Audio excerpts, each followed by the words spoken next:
Then we need that round of applause that kicks in. I think it comes with it. Hold on, let me see.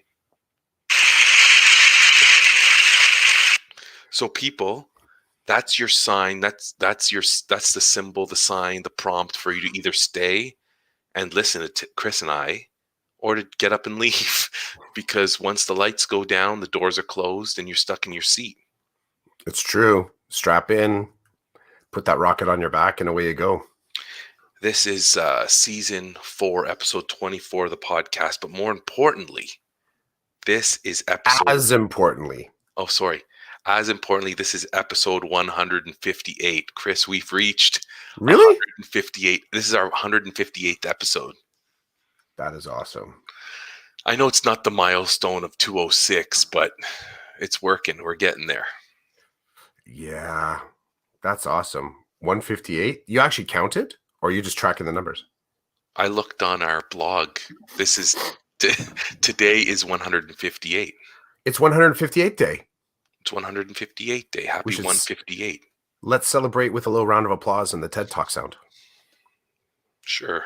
Okay. I will just prop that up for us here. Welcome to my TED Talk, day 158. Here it comes. Stephen Hurley's rolling over in his in his sound studio right now with us doing, bumpers and sound effects in that way. It's like having live studio audience, or somebody just underneath the table with pots and pans and crinkly paper trying to make sound effects for us. What's the Dolby? You ever seen the Dolby sound effects people? No. So the people that create all the sort of extra sound effects for movies and the types of material that they have, and you wouldn't think that recipe would result in that sound, but our ears want to hear it a certain way when we're being presented a picture, right?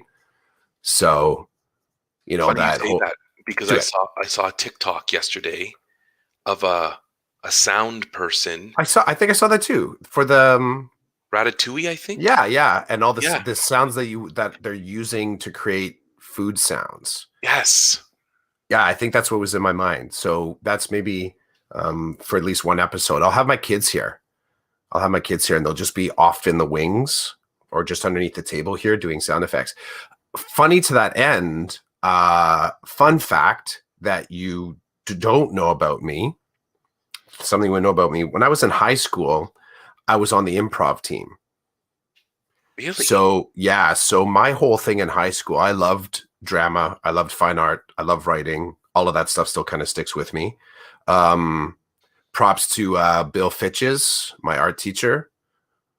Bill, hope you're still rocking the world out there. Amazing guy. I think I might have told you about him from the point of view. He's a teacher. I talked about it somewhere. He's a teacher that I didn't get at the time, but he put in my mind the idea that a teacher can be more than a teacher. And I don't mean like how you connect with someone, but he actually had other things that he did, much like how, you're doing your videos. I kind of do my writing and painting.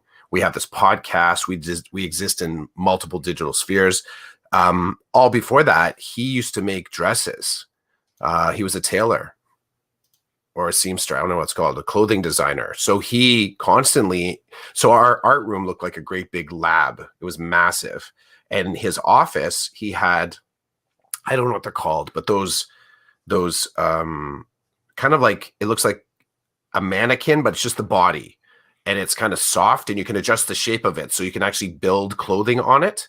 So you basically resize this kind of body shape mannequin. And as you actually are hanging material on it, you can sort of build custom dresses and stuff. So he would, I think, and I'm digging back now, I can remember him making like wedding dresses and grad dresses and all this kind of stuff. So watching him do that at the time, I didn't connect the dots. It was very kind of natural to watch Fitches do that. But I loved the fact that now as a memory, I love what that sort of stuck in me. So this was long, like I'm not thinking of being a teacher when I'm in high school. I'm just looking at someone that's rocking their sort of alternative space in school, right? And it almost, I think in some ways it built into me that idea that school is more than just the activities in front of you, right? And the humans around you do more than just teach, like that people are whole people, and like I wouldn't have had the words to say that at the time, but I was fascinated by that because he would go in, he would set us the task, we'd all be doing kind of our art, whether it was watercolor, painting, drawing, whatever we're doing, sculpting, and then while we're doing our thing, he would go in and he'd continue building the dress or the piece. So I like that. Why do I say that? How did I get to that? Track me back. Why did I want to talk about a teacher, art class, Fitch's, TED Talk applause? How did I get there, dude? To be to be honest with you, Oh, fossil. That's fossil fuel. a fossil fuel there for you, some carbon, some soot. Oh, the sound effects. Me being an improv student. Okay, so there we go. Good job. You got me there. So, besides the art, I love drama, but I wasn't a big fan of learning scripts. I read a lot, I wrote a lot, but I didn't like having to memorize scripts. So I was on the improv team, and this is a thing that high schools have, competitive improv team. And there used to be something called the Canadian Improv Olympics, and we would compete with other high schools. We'd go to Toronto and compete with other high schools, and you basically have different category events that you would compete in. One of the elements of doing improv is that you don't get to bring props. It's only the performers. That's it. You have to create everything on stage. So often when we were doing scenes, now I'm backtracking to the sound effects, my teammates would be just off stage doing the sound effects. So if I was talking, if the scene that I was in, I'd be talking about, it's so rainy out here, the beach is just so dangerous. There'd be someone like, and then making sounds in the side. So we're doing that on the fly Dolby kind of. I think it's called Dolby. No, it's not. It's FFF. Faux.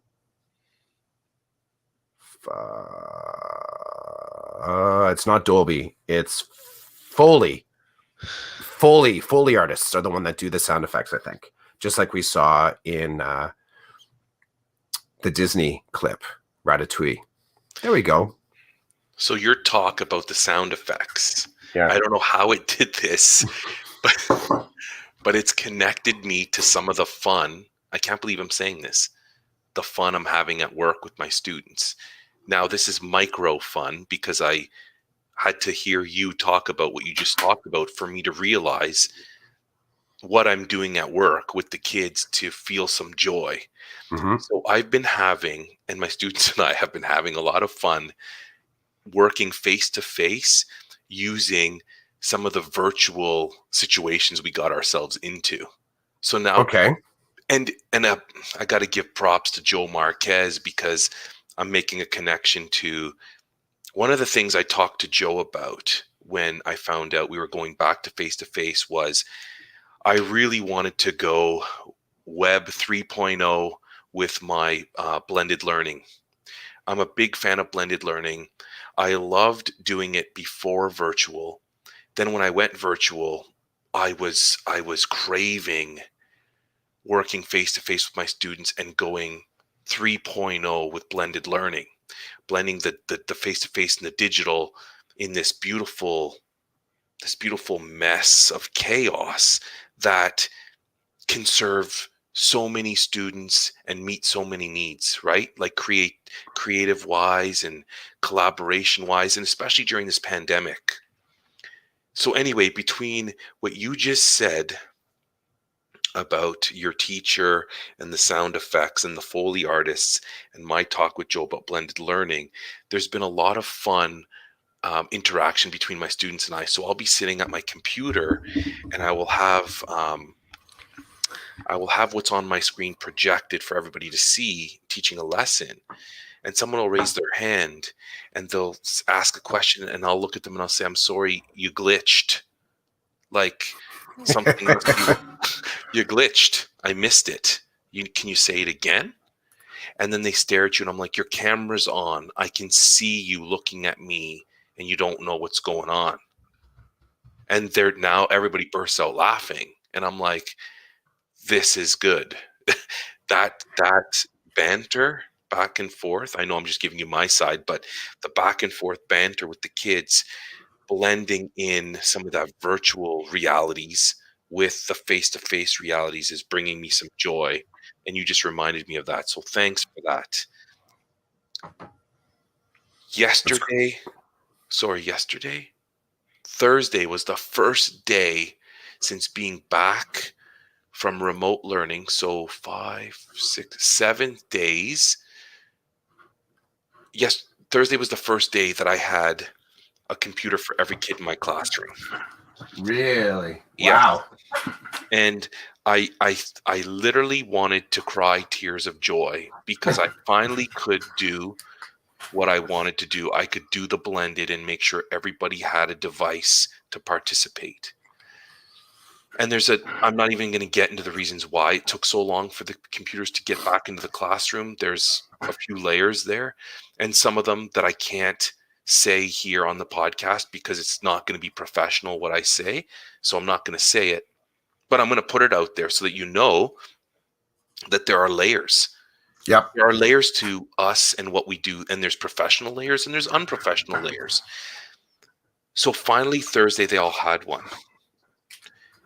And I was literally like, I sat down and I looked at them and they could tell something was up. And they're like, what's going on? I'm like, I'm just happy that I can finally open our Google Classroom again in a way that everybody can be part of it again.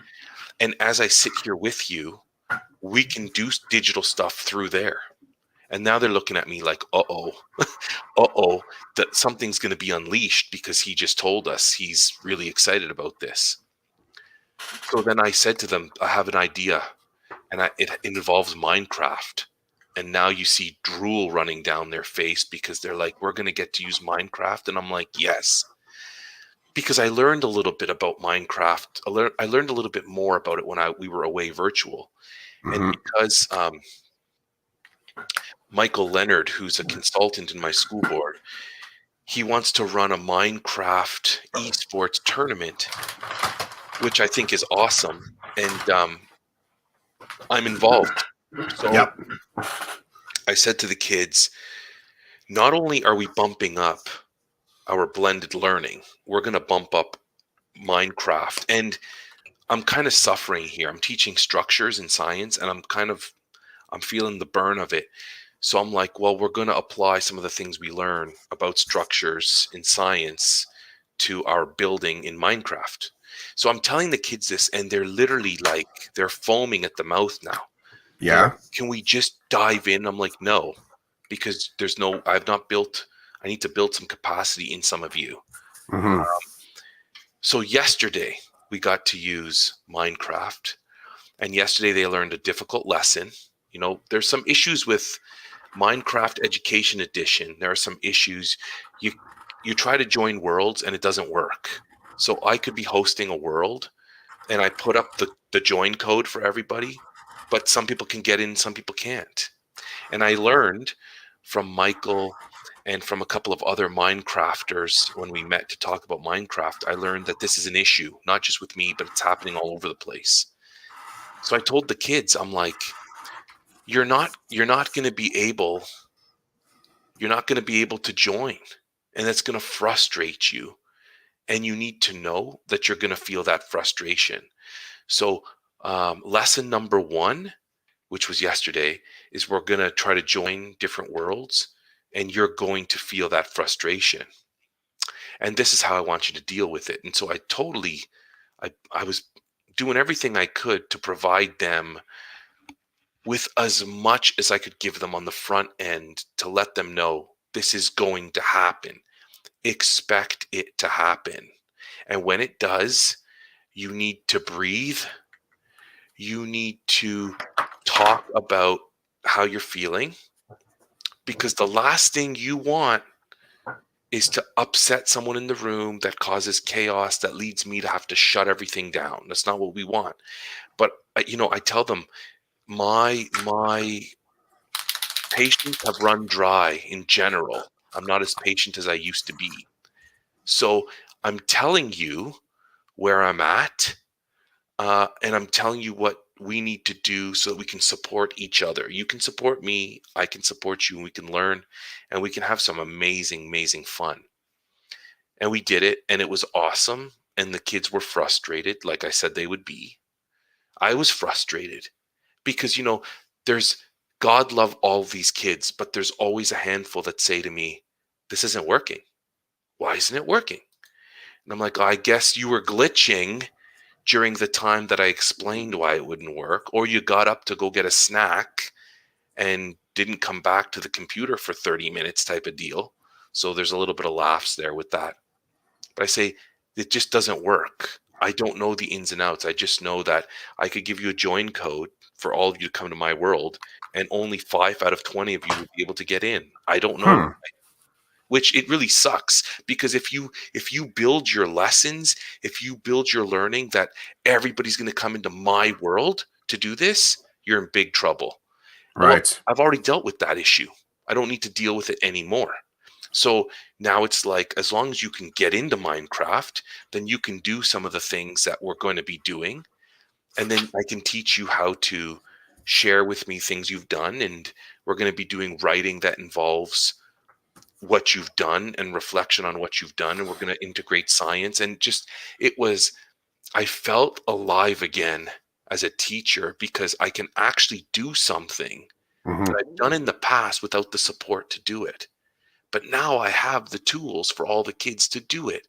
Thank you, COVID-19, because if it wasn't for that, I wouldn't have what I need. But so I just wanted to throw that out there, that what you said connected to what I was talking to Joe about is leading me to a place where I'm finding some joy again with my work. And there's nothing better. It's pretty cool to say to the kids, like, okay, we did a religion activity and it was combined. It was religion, media, oral language, and writing. Okay, so it was like I made sure to cover a lot of things. That's solid. And it feels good. Like, as a teacher, it feels good that the maybe total of 2.5 hours we spent on this work is like money for me. It helped me see a lot of things. I was able to give a lot of feedback around a lot of different things to my kids. And I'm proud to say I saw improvement in all of them.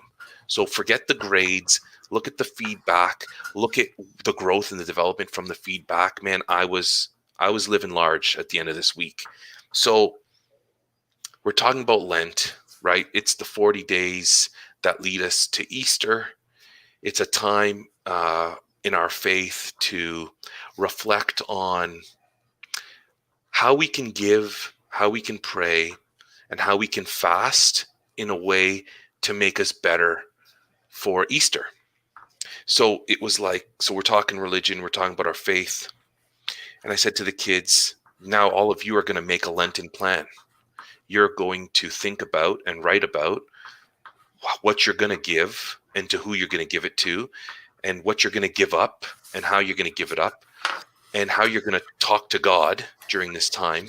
What does that look like for you? You're going to think about that. You're going to brainstorm it, and you're going to write it out on a piece of paper. And then there's going to be an opportunity for you to create something digitally to represent your plan. And then you're going to share that plan with the class. And we're going to hold each other accountable for our plans, our Lenten plans. And they're like, okay. And they were kind of looking at me like, this doesn't sound so great. And then when I told them how it was going to happen, I was going to post this in the classroom. You're going to use your Chromebooks for this. You can use pencil and paper for that. They were like all in. And again, I felt alive.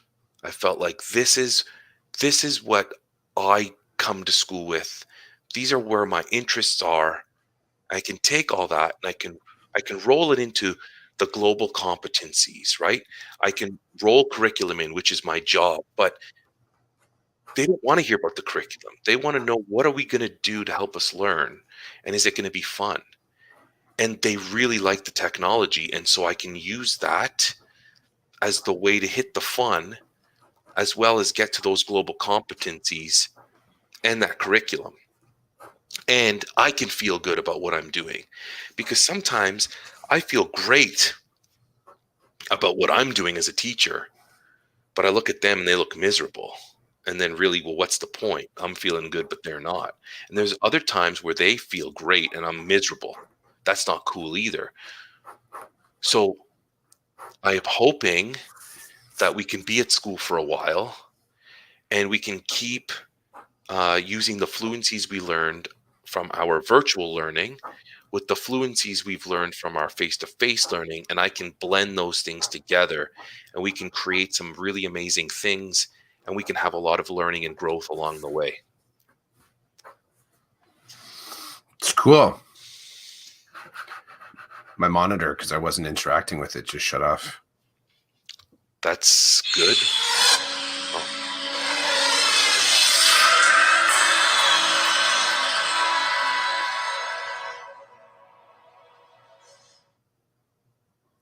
That wasn't the no, there was no applause on that one. It's just the swirly sound. You said in the on-ramp that there was something you wanted to hit on the pod. I don't know if it has to do with your teacher candidate. Yeah, I think so. Do you want to go there? Yeah, I can sort of do that. Well, go in any direction you want. Yeah, so right now, have a teacher candidate with me, Corey. He's with me, and it's really cool. This teacher, this particular, I guess you could just call them all practicums, right? This practicum is a slightly different style of practicum. It's considered a leadership practicum, and the candidates get to, well, what Corey's been able to do. He looked at some of this, I guess, the spaces where he wanted to grow, and he decided that he wanted to learn more about special education. And it's interesting because what's fascinating to this, and I haven't shared this with him, and I'm just making the connection, a formal connection to it now. That was, so when I went to OISE, I think it was I think we had to do 3 practicums. So when I went to OISE, it was still the 1 year. It was a 1 year program. So we did one practicum, I think early on, like would be in September, October. We did one really quick. And then we did another one in early in the new year. And then we had to decide what our final one was going to be. So we, again, had to decide, I guess, on an area of growth that we want to pursue. And I volunteered. I approached the school that my spouse was working at, Karen was working at. I had relationships there. So I approached the VP, one of the vice principals at the time, and I said, can I come here? And I'd really like to dig into special education. And it was transformative for me. I mean, I'm still there. I'm still doing it, special education. But Karen introduced me to one of the teachers there. And her name's Lee Haynes. She's like, yeah, sure. Come on. You can come and hang with me. And while I was there learning about spec ed, so she was a cert. She's still a certain English teacher right now. I also got to kind of check out some other stuff. Interesting side note, Karen was teaching at the school as well. And I got to go into her classroom and help out in her classroom. And at the time, she was teaching drama, and then also in a program that they had going there for students that were really resistant learners. And she was doing a communications class with them, a little bit of writing, a little bit of public speaking, a little bit about self-advocacy. So kind of blending drama and English proficiencies together. But anyways, that practicum was great because I got to pick out one of the strands that I felt like I just didn't get any support in understanding deeply. I shared the story previously about the one prof that had us all look at the poster at the back and not read it. And everyone could basically read the poster at the back of the room, and said, well, there are students that it's the exact opposite. Like, they can't force themselves to read it. So everything that you have in your privilege and your learning, they don't have those tools necessarily. And that started to give me a little bit of a perspective on the sort of fascinating puzzles and challenges of working in special education. So I think when I found out Corey was interested in learning about spec ed, I felt a sort of like a deep vested interest, because I can remember myself coming through faculty and seeing that there was missing pieces in what I had learned. And So when I was asked if I could do this thing, I'm like, yeah, sure, sounds good. Now, the second cool layer to this is that because it's not a formal practicum, so the there isn't the same kind of there isn't the same accountability structure. It really is on Corey to decide what it is that he wants to expand into, and then he's got to document it. He completes daily logs of what we're doing, and then I think there's an assessment I have to do at the end. But the primary driver in this for his assessment is for me to sign off on the logs. So I'll sign off on that. So what makes that really wonderful is it also gives me a lot of freedom to sort of decide, like we've decided collaboratively, but to kind of decide how I'm going to share my knowledge, like my experiences and stuff like that. And one of the things he said on Friday, we were just reflecting on the week. He started with me on Wednesday, so we've done 3 days. He said, coming into this, what I thought was going to happen, he said, I was actually in a little bit of a crisis mode. And I appreciate this crisis mode. He said, after the first day, I was in a little bit of a crisis mode. And I appreciate this because that's exactly what the teacher candidate that worked with me last semester said, that they arrived. Now there was different reasons, and I'll do a shameless plug if anybody wants to check out. I did a podcast with my teacher candidate, right? How was your day? It's on Chasing Squirrels. You can find that probably on iTunes still. But we documented our end of day conversations there, and soon after the first day, teacher's name is Miriam. She said she went home and she had a little bit of an anxious response, like she didn't sleep well that night, and she realized that the experience of coming in and starting kind of like, I'll say, like kind of sitting on a lit firecracker or getting strapped to a rocket was a lot. And so she came back in and she pushed back. She said, look, I think I'd like to kind of just pause. Let's just pull up for a second. And I'd like to talk a little bit about some of the things we talked about the day before. And maybe I can help decide what direction we're going to go in this practicum. Now, context, Miriam was a primary junior teacher. That's what she is aiming for, being a primary junior teacher. And it was considered to be an alternative placement because I guess candidates were having a really difficult time getting placements in schools. And, think back to September, there was a whole lot of things that were difficult to do. I can only imagine how, some of the struggles that faculties were having in getting their students into schools to get practical experience. So Corey had a similar response after the first day. He said, I went home, I'm driving home. He goes, what have I done? Like, I thought I was going to be sort of teaching learning strategies. I didn't think it would kind of be this. He said that when we came in, on the second day, I was a little bit of aware. Like, he didn't tell me this until yesterday. But I was thinking I got to make sure on the second day, because there was a whole lot of stuff that happened on the first day, I needed to address kind of like the integrated thinking that goes into being a spec ed teacher, and that teaching a course in learning strategies is really such a small part of that. Yeah, teaching a learning strategies class, which is what he thought would be principally something he'd been involved with. On one hand, quite simply, it's teaching a course. You do course design, you create lessons, you sort of figure out what the assessment structure is going to be. You take attendance, like it's very pragmatic. What isn't talked about and sort of revealed is the other part of that portfolio, which is resourcing, which is networking, which is case management, which is documentation in SSNet, supporting whole kids away from the classroom is by far, that's the invisible part. So I've sort of taken my direction to be, let's focus on that.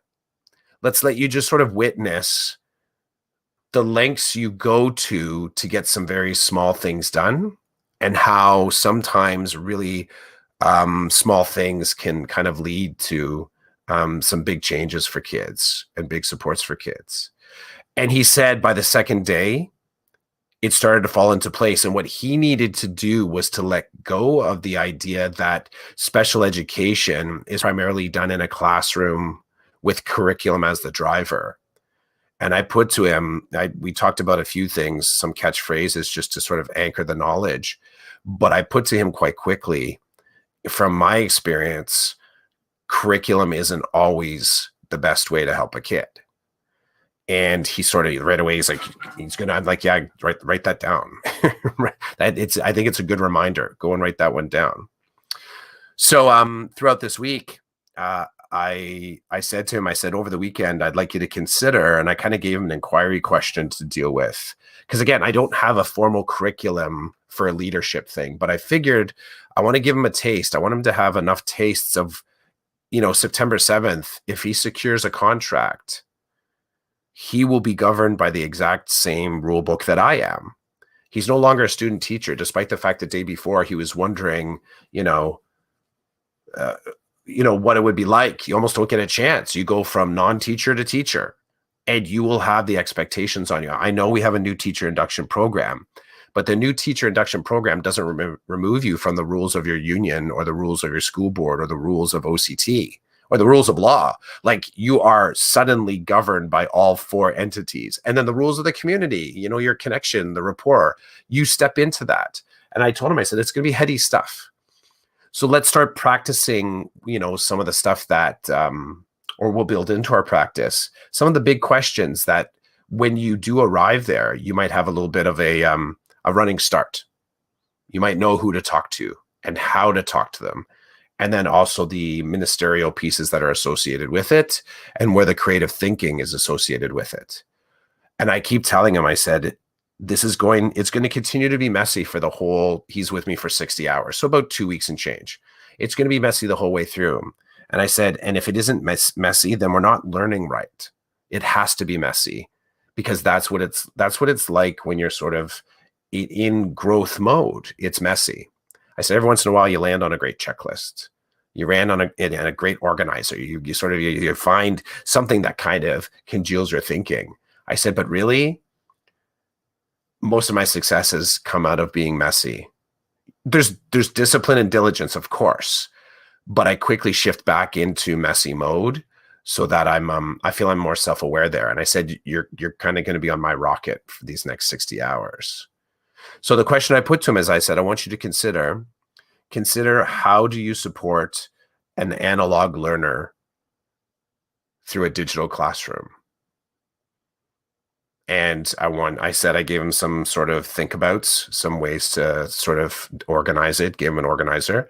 I said, but really, I want you to run as far as you can with this over the weekend. I said, I'm not enforcing an essay, but we're going to talk about that on Monday when we come back in. I said, because you've had a chance to witness all my resources, how I run through the day, how I move, who I talk to, all the littles that happen, all the checkpoints along the way.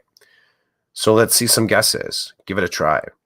And it's really cool. And again, what happened my first teacher candidate last semester gave me the opportunity to ask myself the question, who am I? Who am I as a teacher mentor? Where's the areas of growth for me? Why am I doing it? How am I doing it? And do I enjoy it? Is it fun? So I was able to work through that kind of frame. I said, the second one is kind of drilling it down and tightening it. It's who am I as a learning strategies teacher? Who am I as a community supporter? How do I do it? And where do I need to grow? Because right away, when you start talking about, I keep giving him keywords, like all the buzzwords, IEP, withdrawal assistance, IPRC, exceptionality. So he's getting all the terms that we constantly flow through that expedite our communications with each other as professionals. What I really appreciate, he's stopping me. He's like, oh, wait. What does that one thing mean? And to pause your thinking, you realize that sometimes in expediency, it makes things less understandable. And it reminds me that there's always going to be someone in the room that isn't as fluid in the short forms as you think they are. So being able to pause and make sure everyone's kind of moving together. I introduced him that whole concept of who's Kevin. Have I told you about that? The who's Kevin concept I love. Not who's Kevin, where's Kevin? I was just going to say, where's Kevin? We know, yeah, who's Kevin, where's Kevin? But the whole where's Kevin concept I introduced him to on Friday as related to, I said, here's your anchoring kind of meme. Where's Kevin? He's like, what do you mean? I'm like, okay, well, you know the Home Alone movies. Yes. You know how they had great plans. Yes. You know how they ended up basically leaving the kid behind. Yes. I said, okay, flip that into a school context now. And you now have a kid that could disappear. And then, where does this kid pop up? On your attendance list as not attending? Does this kid pop up as in having zeros? Like, what data are you choosing to use to identify this kid? So where's Kevin is kind of like the name of the assignment that I gave him for the weekend. Did I say who's Kevin again? Where's Kevin? Should be where's Kevin. Maybe who's Kevin is also yeah, who is Kevin? Who is Kevin is absolutely important as well. I mean, it's important to know where he is, for sure, because we're responsible for where he is, but we need to know who he is too. Yep. I would like to shift gears. I want to talk about leadership and equity for a moment, if that's okay with you. Yeah. I want to drop a couple things about my PQP, if I could. Yeah, let's start there. When does it start? Yes. It has. It has started? Well, because they do this thing, right? They do this thing, and I don't know if they did the same thing to you, but there's pre-course assignments to take care of. What? Yeah, dude. No, I didn't have that. Yeah, pre-course. So nightmare. Do you have to pay extra for those? No. It all comes. It's all. Yeah, the cost is all in the ticket right from the front end. But the pre-course stuff is I have to do an introduction video.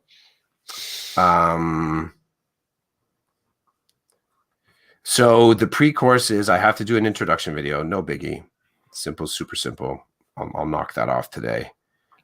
When do you actually start? Like, technically, my first class is Tuesday night. So we have our first web conference or whatever Tuesday night for like 3 hours. Yeah, something like that. Hour and a half, I think. Okay. Yeah, something.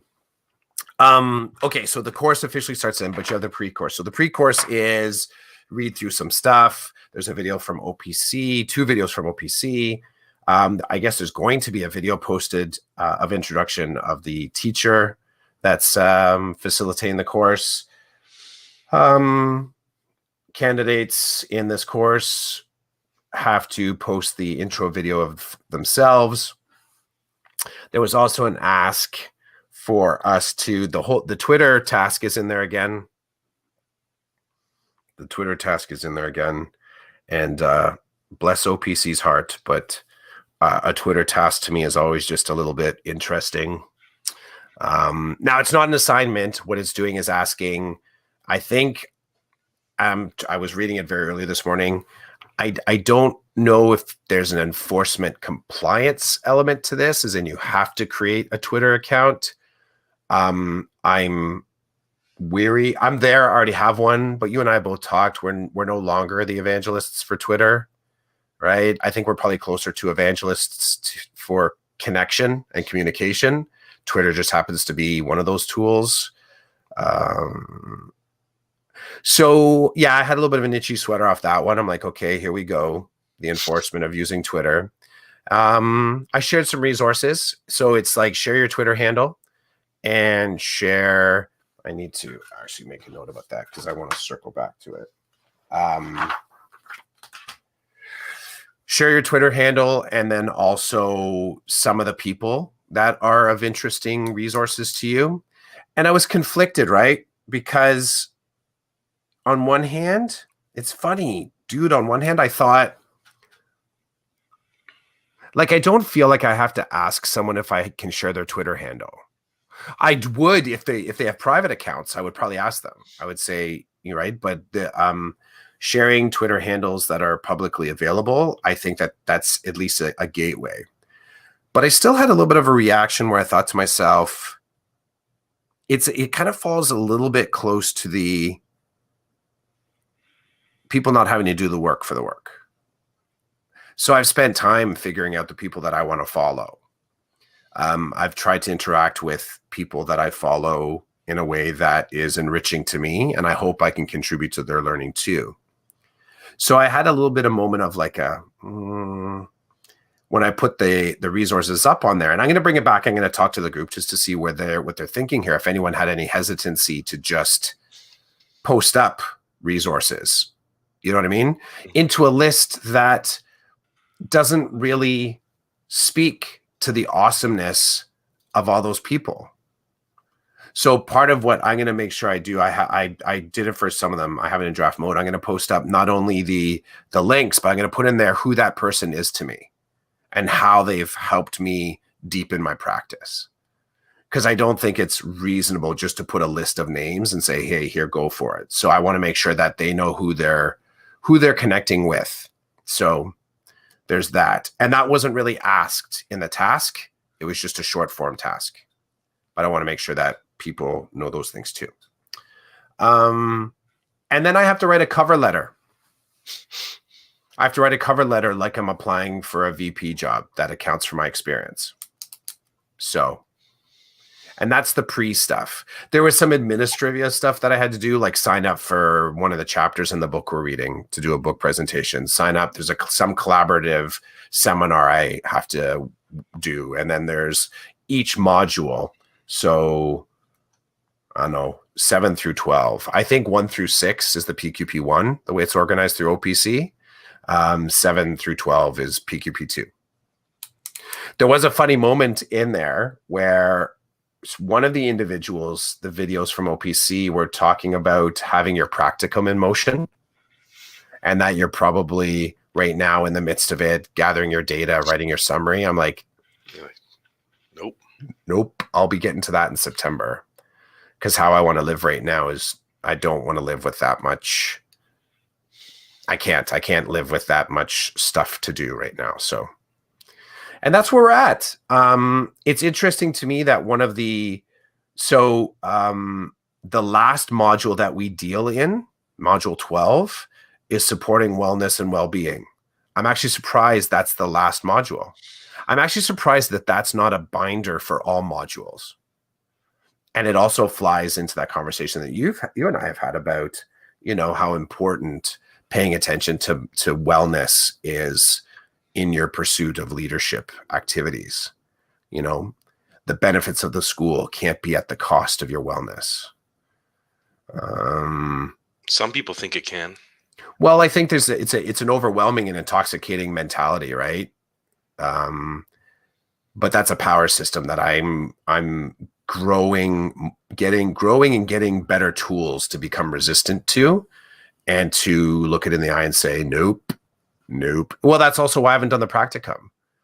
And, because it has not, I may have to pay money to get the extension on that. But if I will fight that as well. But if that's the cost to me doing it how I want to do it, well, that was heads up right away. They say, if you don't finish it, you pay money to extend it. Okay. All right. That's not a counter motivator to me. If I can't keep myself well while I'm learning, what's the point for me? Anyways, for me, it is interesting to me that I looked in one of the modules. I was looking for where equity was a part of this. And so far it looks like it's only really highlighted in one activity in one module. And that's in the second module of our course, module 8. Again, we start at 7, 8, 9, 10, 11, 12. So, and the last thing, I just want to circle back to the Twitter task is them asking me to use the hashtag OPCPQP. And I have nothing fundamentally against the hashtag. I'm skeptical of using the hashtag without, okay, flat out. I hashtag something with OPCPQP. That's me saying that I'm cool with my content being interconnected with OPC, which again, fundamentally, I don't have a problem with. I have no issues with OPC. Thank you for OPC. I'm appreciative of taking the courses. I'm happy that I can pay to take my courses through you. I'm happy for the legal and professional learning support that you offer through my membership. I dig all that flat out, even though I'm sounding, you know, sounding sarcastic. It's absolutely true. I do appreciate all that. Absolutely. And I will be, if and when I become an administrator, I will definitely benefit from all of those resources. I'm weary to brand myself with somebody else's hashtag though. And I won't be tagging OPC PQP into all of my leadership conversations. Because if there's one thing that I've learned by using social media as long as I have, like you, is that hashtags and branding, there can be a cost there as well as a benefit. And there are some people that won't interact with posts because they'll look at it and they'll say, oh, this is just a part of a PQP course. There's not going to be any legs here. There's not going to be any further discussion. And I don't think OPC is necessarily thinking that way. I think they are thinking they want to make sure that conversations are findable, that conversations are distributed, connected. They're understanding their own power. They're saying, we're OPC. You use that hashtag and you're now connecting with thousands and thousands of other individuals that are using social media and also branding stuff there. But that also can be a pretty diluted pool as well. I mean, the hashtag itself, like that's a mothership hashtag.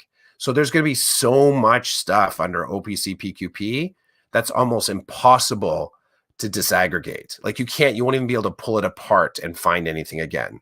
So it's just kind of like piling up the leaves in the corner of the backyard and thinking that the job's done.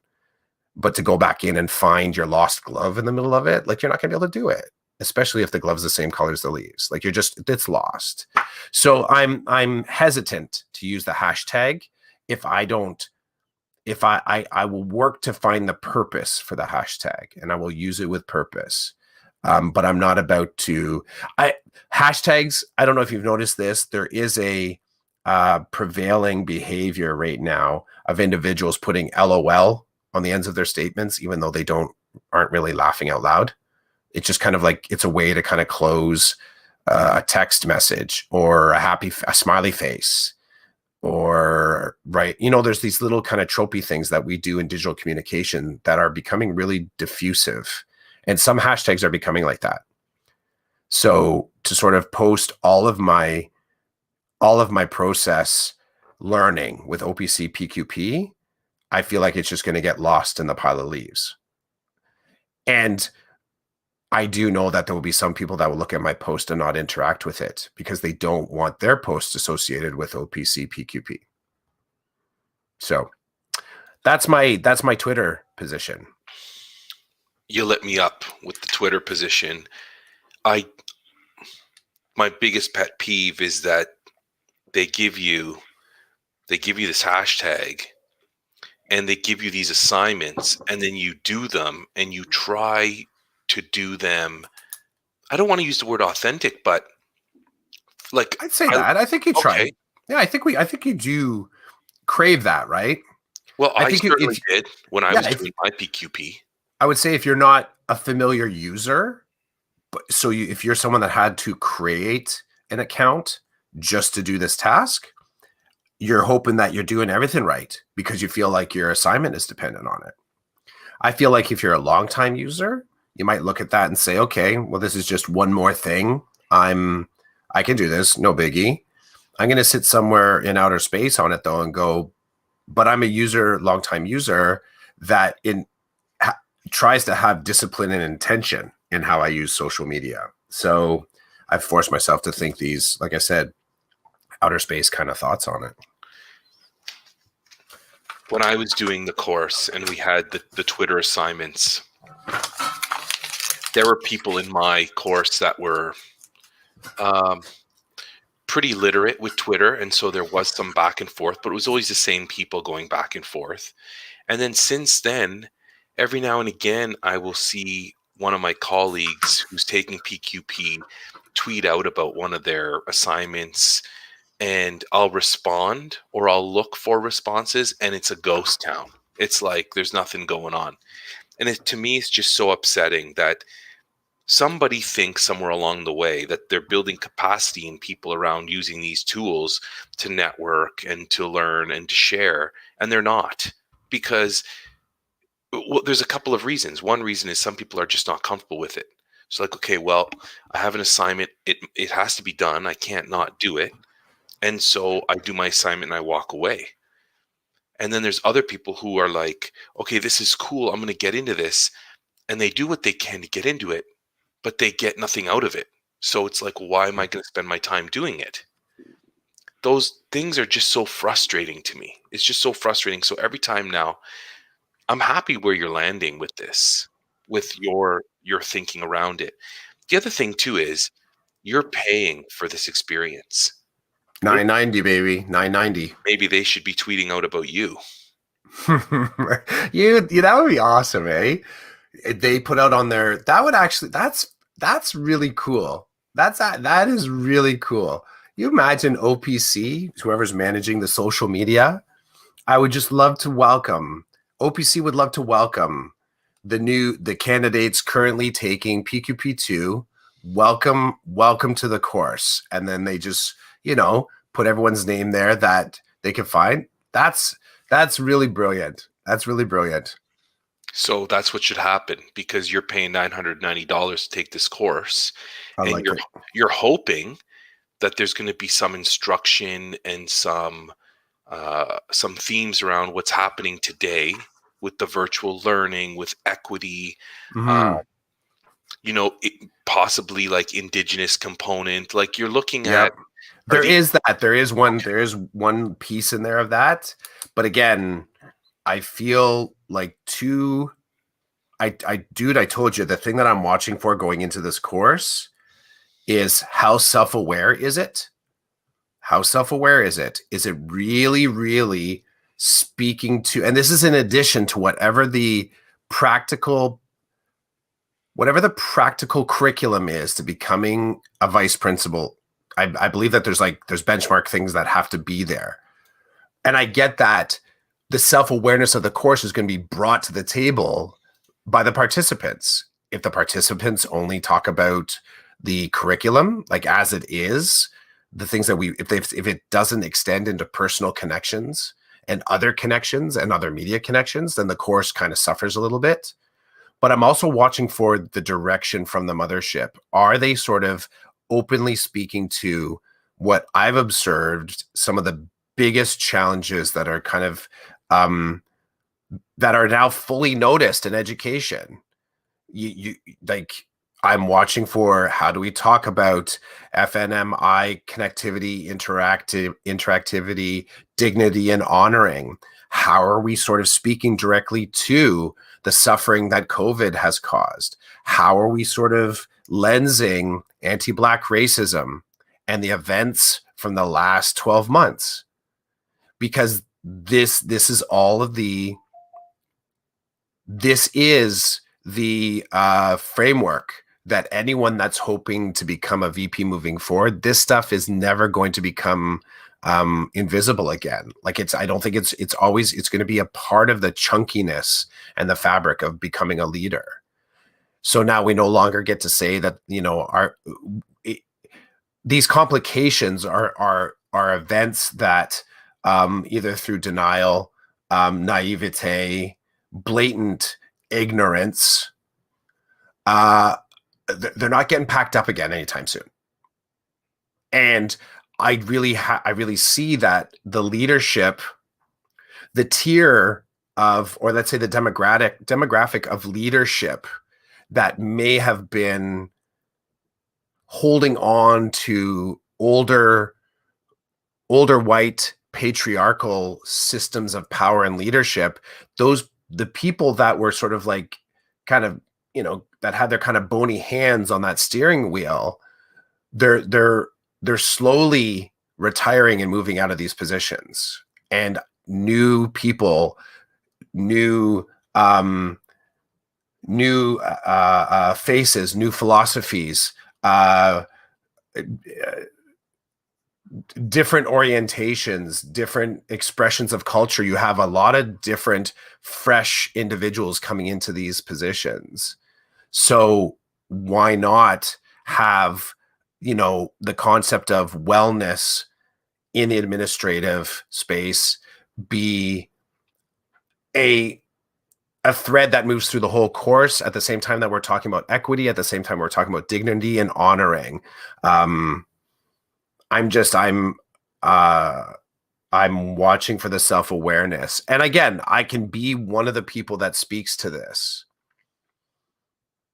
In the world of deliverables, though, at some point, I'm imagining I might be making a choice to stay with the pack or to be taking extra time to complete tasks. Because if I get hung up on a topic that I feel is critical to my leadership lens moving forward, I won't be able to let it go until I get to a space where I feel like I have the tools or the strategies to return to it if and when I become an administrator. And to be honest, one thing with the PQP, someone said this back in the day, that they also found, because of what they invested, it was just a really great, it was really great professional development.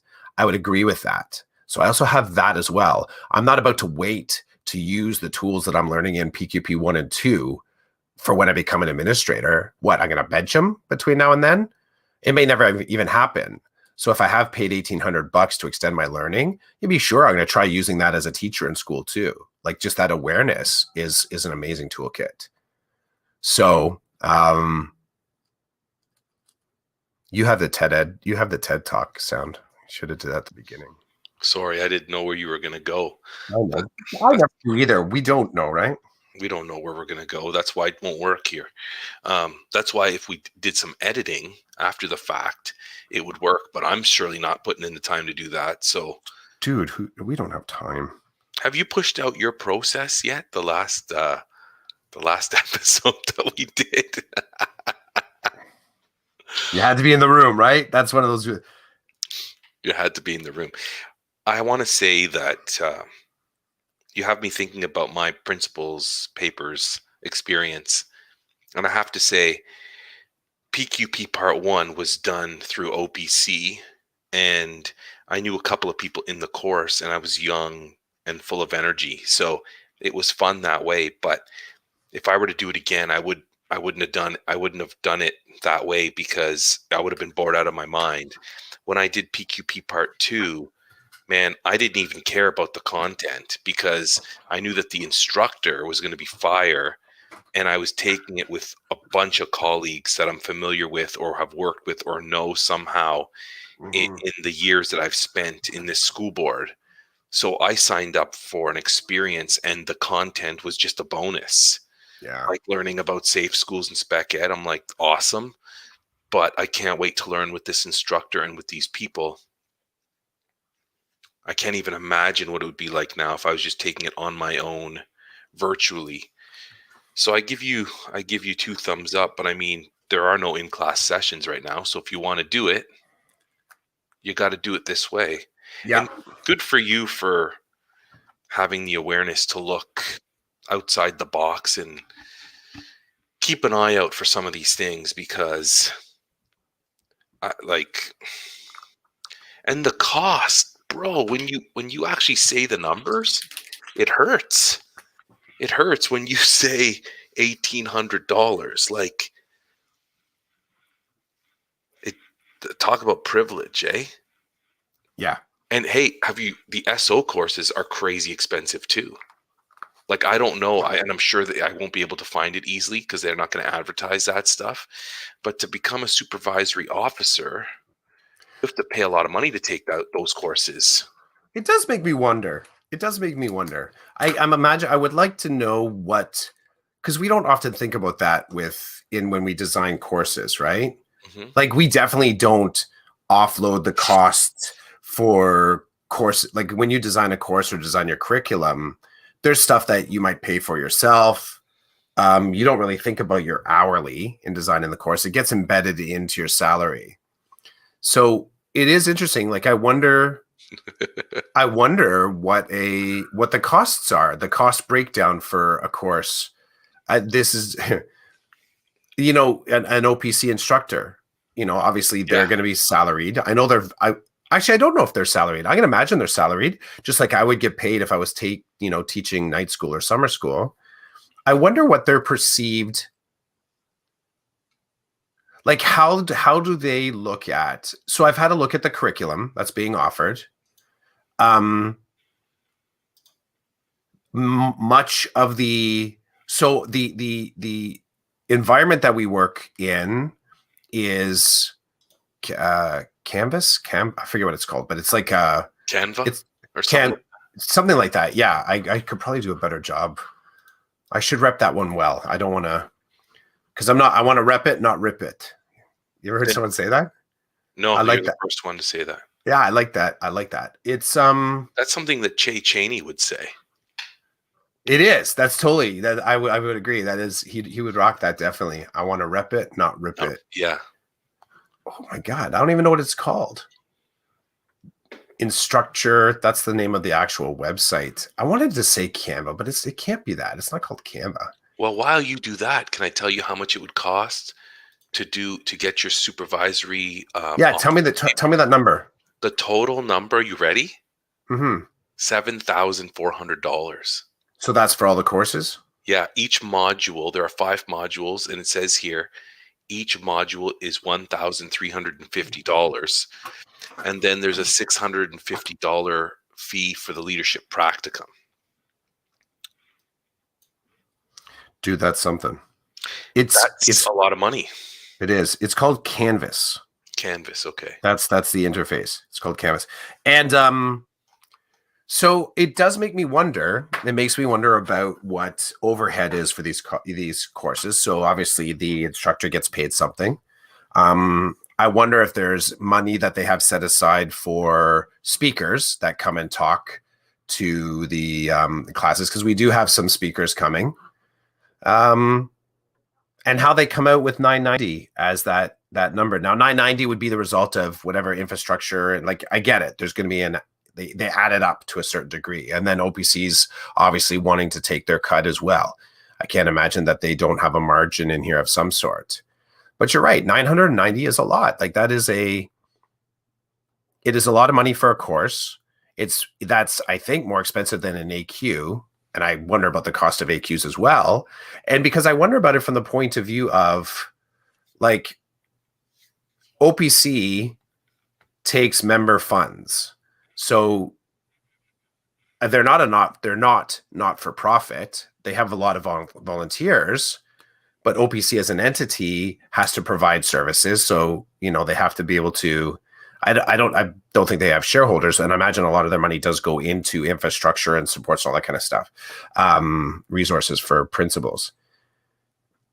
But, you know, when I think about designing a course for myself, or for the number of hours that I put in, at some point, I can't say that my salary covers that, because you start doing those numbers and you start to realize you're reducing your salary down to an hourly wage that, you know, it doesn't seem that great anymore. And the courses have to be designed. That's just, you have to have a course, right? And I think about the resources that I use for a course. Sure, I pay for some stuff out of pocket. Many teachers do, but a lot of the things we find are free. So there's no actual cost for drawing in resources. Like you doing Minecraft in the classroom, does that cost you anything for the kids to do it? No. Now you might say it costs maybe the school board, because the school board had to put together the tech for it. I mean, they might be, because they're the ones providing the Chromebooks, like the actual devices for you. Does the school board pay some sort of a membership, do you think, to it? Or is this something you went direct and set up? No, well, I'm lucky because I know people who do stuff with it, but I also just signed up for a free workshop for my class. Okay. So my class is going to get some instruction that way. I've given them instruction along the way, but I'm no expert. The accounts that, you know, they didn't have to pay for their account. They don't have to pay to use the tools. It's going to cost me time, but I will work the curriculum in so that I'm not losing curriculum time. And if anything, I'm buying time because I'm getting my kids engaged and focused. Yep. So, yeah, I have some questions there. I'm not leading with that when I get into class. It's not the top of my inquiry, but I am curious about that, right? This is a product that we're paying for. And you're right, it is a big chunk of change.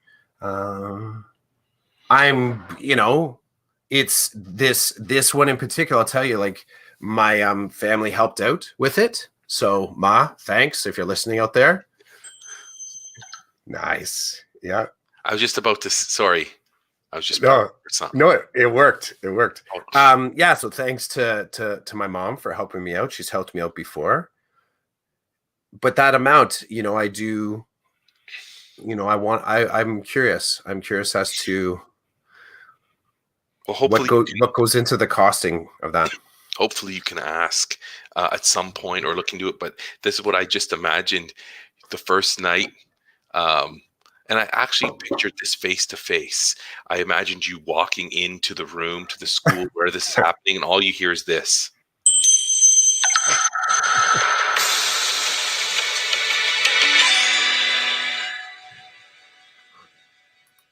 No applause, though. No applause. Yeah, there wouldn't be any applause. They'd be like, "Who's that dude walking in with the sound machine for the TED Ed talk?" That's what they would do. And then, right when the music ends, you're like, "I'm Chris Clough, and I'm here to ask about why."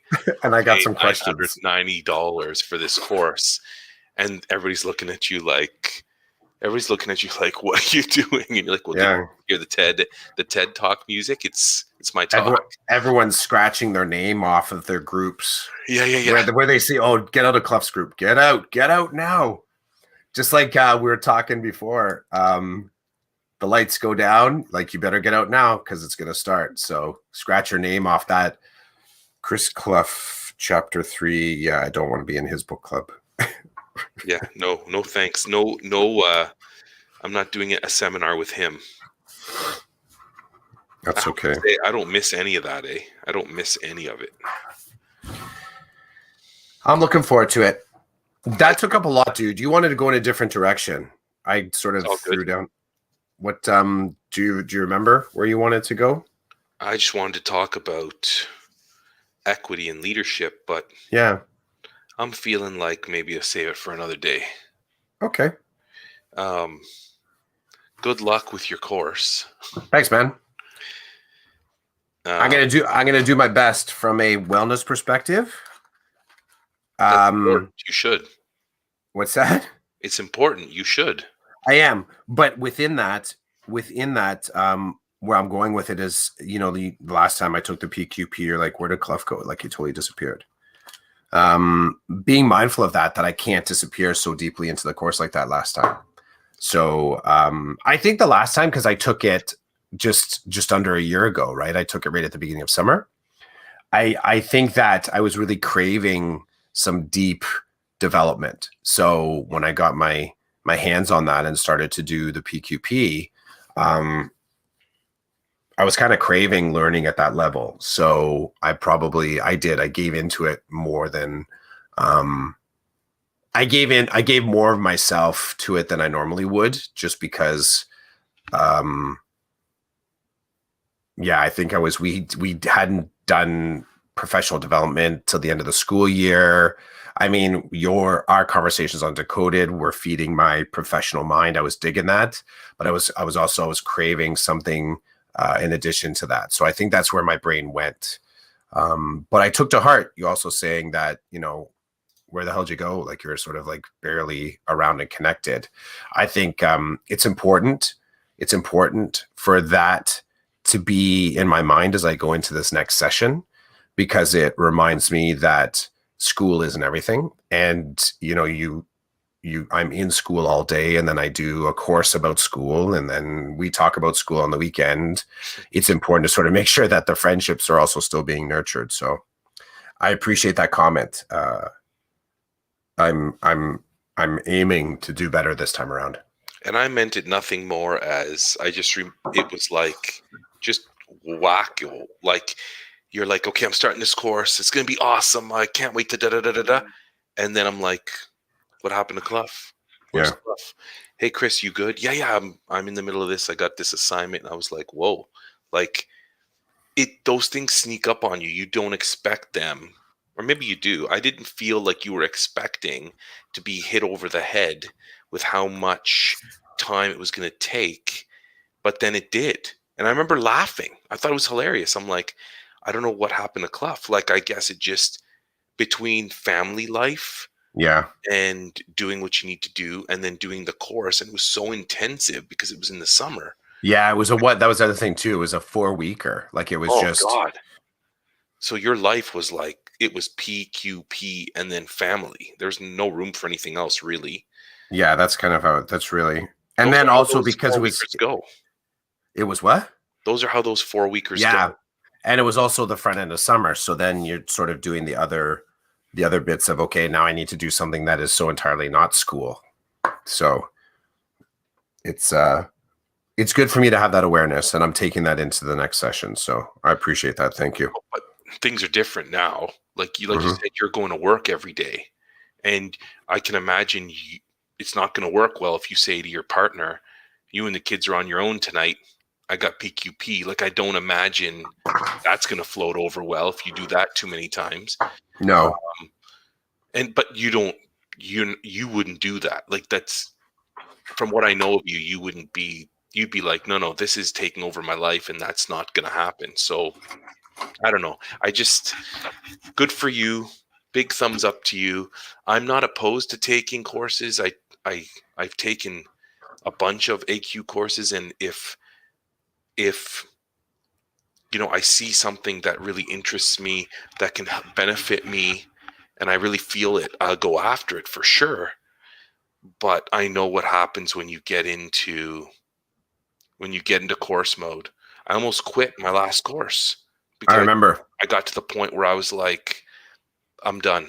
Like I got nothing left. And with this pandemic, it's like, oh my God, I can't even imagine what I'd feel like taking an AQ, feeling the way I do. But that's why we have the book club. So our book club starting this week on Thursday. So I hope you can make it. But that's going to be what feeds my soul over the next 5 or 6 weeks. Yeah.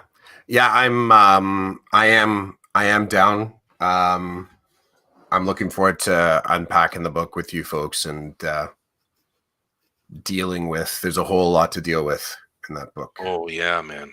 We'll have to talk more about that another time. What did you draw for us today? I feel like Sesame Street. Chris's drawing time.